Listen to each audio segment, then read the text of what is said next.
Welcome back ATV morning with Farah में खुशामदीद। सो आज हम मिल रहे हैं एक ऐसी शख्सियत से जिनका नाम भी यूनिक है और जिनका काम भी यूनिक है।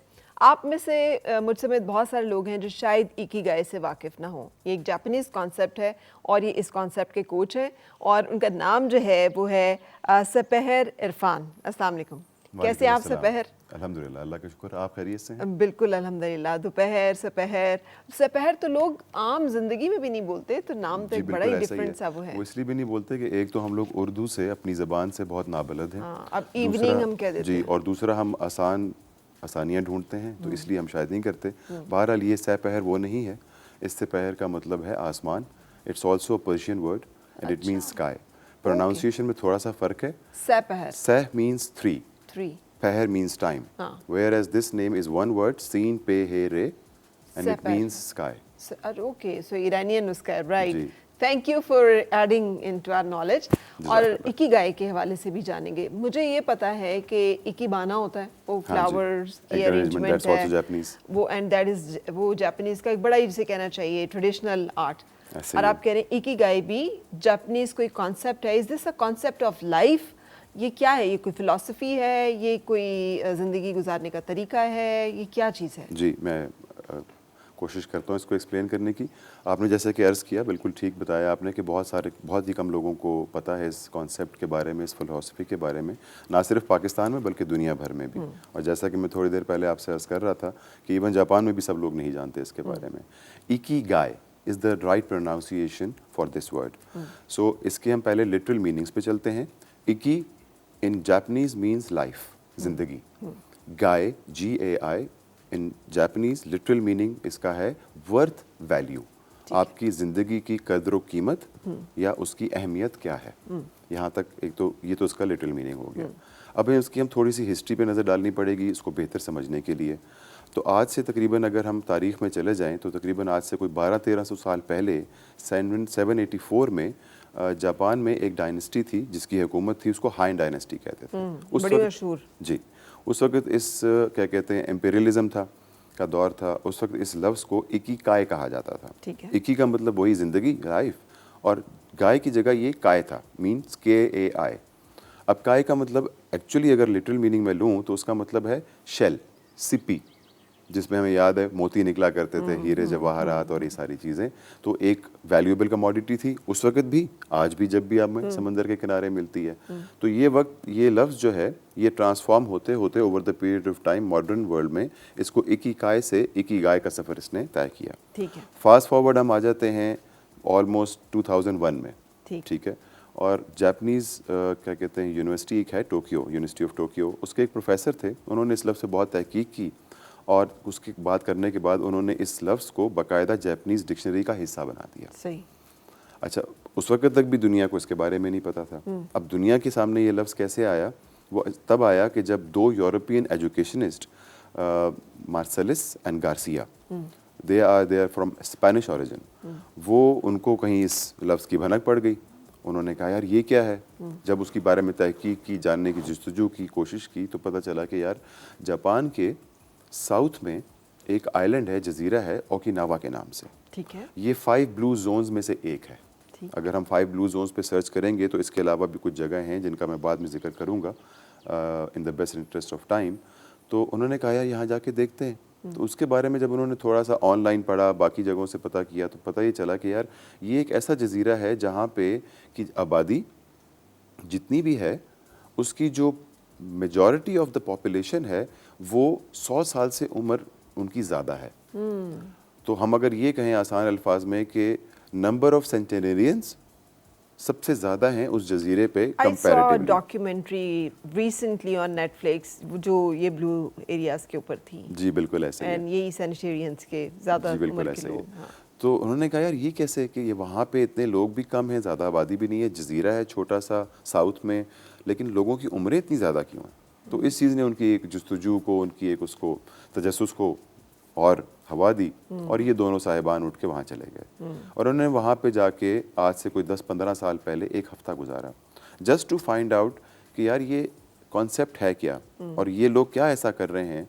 तो पता ही चला कि यहाँ पे रहने वाले जो लोग हैं टोटल 3200 लोगों की आबादी है और उसमें से तकरीबन 60% से ज़्यादा 100 साल की उम्र के हैं। जी।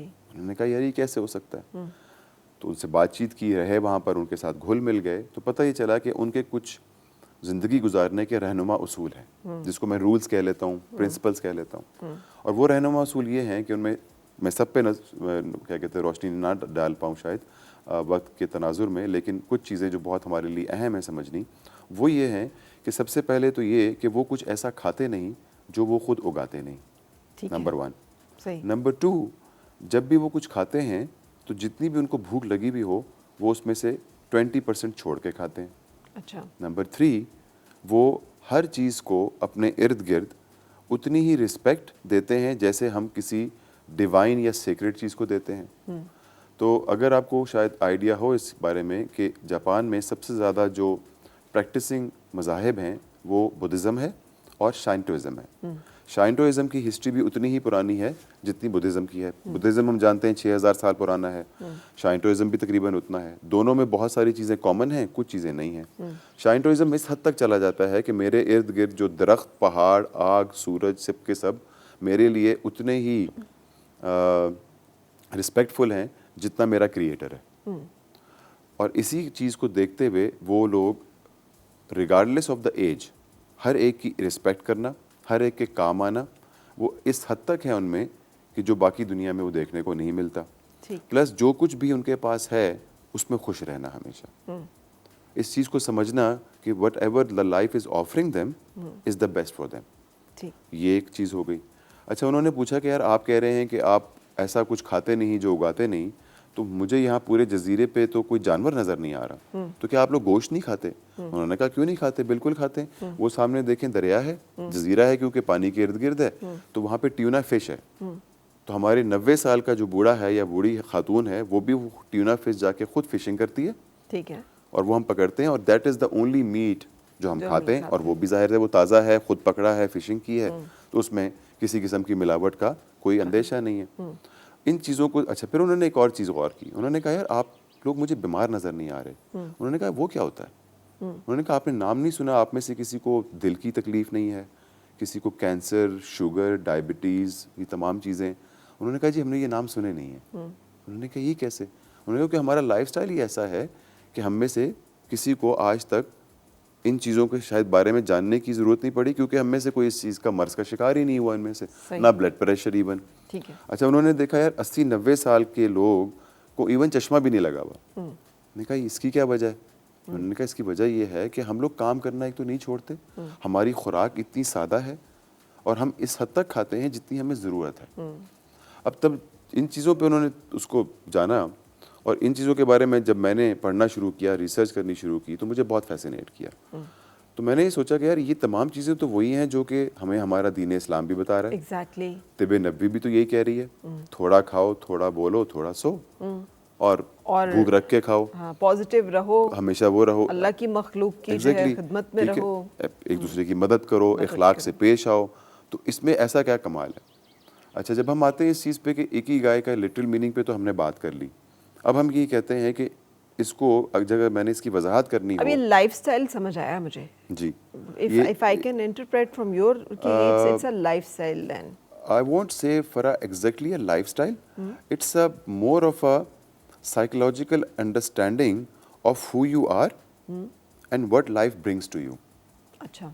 Not only a lifestyle. मतलब lifestyle तो वो है ना कि मैं कहूँ कि यार मुझे ये अपनी ज़िंदगी इस तरह गुजारनी है सिर्फ।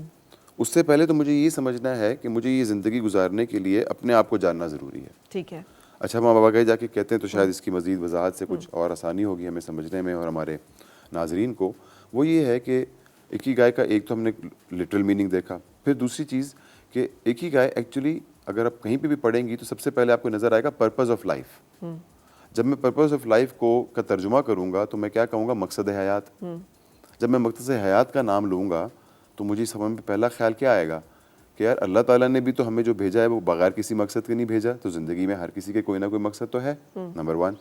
नंबर 2, इसके साथ एक और आपको अंग्रेज़ी का जुमला नज़र आएगा, रीज़न फॉर बीइंग, जिसका मतलब अगर मैं उर्दू में तर्जुमा करूँ तो मेरे होने की वजह, मेरे वजूद के होने की वजह, ये है इकिगाई। इसके 4 बेसिक कॉन्सेप्ट्स हैं जिसके दरमियान, जिसके अराउंड ये रिवॉल्व करती है। पहला है व्हाट यू लव, आपको पसंद क्या है, या मैं कहूँ आपका पैशन क्या है। ठीक है। Number 2, what you are good at, जिसका मतलब है आपकी स्किल सेट क्या है, आपकी एक्सपर्टीज क्या है। Number 3, does the world needs it, क्या दुनिया को आपके उस पैशन की, आपके उस शौक की, आपकी उस हॉबी इंटरेस्ट की और प्लस आपके स्किल सेट की ज़रूरत है। Number 3, what the world needs. Number 4, इसका जो कंपोनेंट है वो है does the world is willing to pay you for it, क्या आप इससे कुछ कमा भी सकते हैं। ओरिजिनली जो इकिगाई का कॉन्सेप्ट था ना, वो 2 चीज़ों पर रिवॉल्व करता था। एक, आपको क्या पसंद है, और दुनिया को आपकी ज़रूरत कितनी है, क्योंकि एक दूसरे के काम आना है। ठीक है। Simple is that. इसका जो ये वेस्टर्नाइज्ड वर्जन है जिसमें मैंने 4 कंपोनेंट्स का जिक्र किया, ये इन दोनों साहिबान की इख्तरा है। अच्छा। क्योंकि ये वेस्ट से आए थे, इन्होंने कहा यार कॉन्सेप्ट अच्छा है, सारा कुछ ठीक है, लेकिन जब हम बाहर की दुनिया में इसको इंट्रोड्यूस करेंगे तो लोग कहेंगे यार सिर्फ इससे तो ज़िंदगी नहीं गुजरती हाँ, ना। वो तो जजीरे पे रह रहे हैं, उन्होंने तो वहाँ से ट्यूना फिश पकड़ ली और खा ली, हमारे पास तो ना जजीरा है ना हाँ, ट्यूना अपनी फिश सब्जी है। उगा ली, सारा कुछ कर लिया, और वो एक लिमिटेड सी लोग हैं, 3-4 हज़ार लोगों की हमारी तो आबादी है, वर्टिकल बिल्डिंग्स हैं, सब कुछ है। हम कहाँ जाएंगे। तो हमें ये देखना है कि अब इन चारों चीज़ों को, इसमें जो 2 चीज़ें इन्हें अलाइन की कि मेरा स्किल सेट क्या है, मैं किस चीज़ में अच्छा हूँ, और साथ ही साथ मैं इस चीज़ के लिए कुछ कमा भी सकता हूँ। वो इसलिए लेकर आए कि जब वो वेस्ट को इंट्रोड्यूस कराएंगे तो बाकी दुनिया जो आम है, मेरे आप जैसी पूरी दुनिया की, वो कहेगी यार सिर्फ इस तक तो गुजारा नहीं होता। तो इसलिए उन्होंने इसका ये वेस्टर्नाइज वर्जन इंट्रोड्यूस कराया। इन चारों कंपोनेंट्स के जो दरमियान में इसका महवर या मरकज़ कह लें, ग्रेविटी कह लें आप उसको आसान अल्फाज में, उसका जो स्वीट स्पॉट है वो इकिगाई है। अच्छा, अब ये तो हो गई एक किताबी बातें। अब इसको समझा कैसे जाए, तो मिसाल दे के मैं कोशिश करता हूँ समझना नहीं की, और अपनी मिसाल दे देता हूँ। फॉर एग्जांपल, मेरा बैकग्राउंड बैंकिंग से रहा है, मैंने 20 साल 22 साल कॉर्पोरेट जॉब्स की हैं, ठीक है। तो आज अगर मुझसे कोई पूछे कि सिपाही साहब आप क्या बैंकर बनना चाहते थे, did you always wanted to be a banker, और फॉर एग्जांपल मैं कहता हूँ नहीं यार बनना तो नहीं चाहता था, लेकिन मैंने क्योंकि डिग्री की हुई थी तो कर लिया, मेरे ख़ानदान में 4 बैंकर थे, मैं इसलिए बैंकर बन गया। और इसी तरह बहुत लोगों से सुनते हैं। मैं कितने लोगों के साथ काम करता हूँ, मैं कहता हूँ फ़ौज में क्यों गए, वो कहते हैं जी मेरे दो चाचा फ़ौज में थे, मेरी कज़न फ़ौज में था, मेरे दादा फ़ौज में थे, और इसी तरह so and so forth. So we basically follow a trend. अगर आप आज से 20-30 साल पहले, 40 साल पहले जाएं और गौर करें, तो अगर आप किसी से पूछते थे क्या कर रहे हो, जी अंकल मैं जो है ना डॉक्टर बन रहा हूँ, सब डॉक्टर बन रहे हैं। फिर engineering I, chartered accountancy I, MBA आया। तो ये पैशन को डिस्कवर कैसे करें फिर। अच्छा, अब ये समझते हैं, इस चीज़ पे आते हैं। तो अगर मैं इसको कहूँ कि यार बीइंग अ बैंकर, अगर मुझसे पूछे कोई कि यार ठीक है आप बैंकर तो हैं या थे, या आपकी मैं बात करूँ कि आप एक पेशे से मुंसलिक हैं, आप एक प्रेजेंटर हैं, एक्टर हैं, प्रोड्यूसर हैं, और ये सारी चीज़ें, और आपसे मैं कहूँ कि क्या आपको यही करने का शौक़ था हमेशा से, और फॉर एग्जांपल आप कहें कि नहीं यार शौक़ नहीं था, बट मुझे शुरू में लगता था कि मैं ये कर सकती हूँ। जिस तरह मैं अगर कहूँ तो मुझे लगता था कि मुझे पायलट बनना चाहिए, मैंने ट्राई किया, मैं नहीं बन सका, I ended up being a banker. 5 साल बाद मुझे पहले ख्याल आया कि यार जब मैं बैंकर बनना नहीं चाहता था तो मैं सारी ज़िंदगी बैंकिंग में क्यों गुजार रहा हूँ। इसको हम इस तरह समझते हैं कि अगर मुझसे कोई कहे कि यार ठीक है सिपाहिर तुम बैंकर तो हो या थे, अगर तुम्हें अपनी तौर पे कुछ करने का मौका मिलता तो तुम्हारा पैशन क्या था, what did you love doing. तो मैं कहूँ फॉर एग्जांपल कि यार मुझे फोटोग्राफी का बड़ा शौक था, ओके फाइन, लेकिन मैं कर नहीं पाया। अब नेक्स्ट सवाल मेरे से क्या होना चाहिए कि अच्छा यार शौक तो था, फोटोग्राफी करनी भी आती है, आर यू अ फोटोग्राफर, तो मैं कहूँगा नहीं। तो नेक्स्ट स्टेप मेरा क्या होगा कि मैं फोटोग्राफी प्रोफेशनली सीखूँ, किसी के साथ काम करूँ, ठीक है, उस स्किल को एक्वायर करूं, और जब 6 महीने बाद 12 महीने बाद मैं फोटोग्राफर बन जाऊं, एक अच्छा प्रोफेशनल, तो तीसरा कंपोनेंट क्या था कि क्या दुनिया को ज़रूरत है, तो दुनिया को फोटोग्राफर की ज़रूरत कहाँ नहीं है। आपके शादी ब्याह से लेके आपके events, corporate events, seminars, conferences, you name anything, photographer की ज़रूरत कभी ख़त्म नहीं होती। नंबर 3। नंबर 4 कि क्या अब मेरे इस पैशन की, मेरे इस स्किल सेट की और दुनिया को ज़रूरत है, क्या वो मुझे पैसे देने को तैयार हैं, तो मुझे स्टार्ट कैसे करना है, while I am already working और even if I am not working. तो अब मैं ये बताने की कोशिश कर रहा हूँ कि जहाँ पे आपने पहले तो ये आइडेंटिफाई करना है कि जो कुछ भी आप कर रहे हैं वो आपको करने का कितना शौक है, या क्या आप सिर्फ इसलिए कर रहे हैं वो काम ज़िंदगी में क्योंकि मजबूरी है, ज़रूरत है, माँ बाप ने कह दिया था, मोहल्ले वाले कर रहे थे, and so on and so forth, there can be multiple reasons. But at the same time आज मुझे या इवन आपको इस स्टेज पे पता चलता है कि यार मुझे पेंटिंग करने का बड़ा शौक था। अच्छा, पेंटिंग करने का शौक तो है, you are already doing something and you are earning money from that.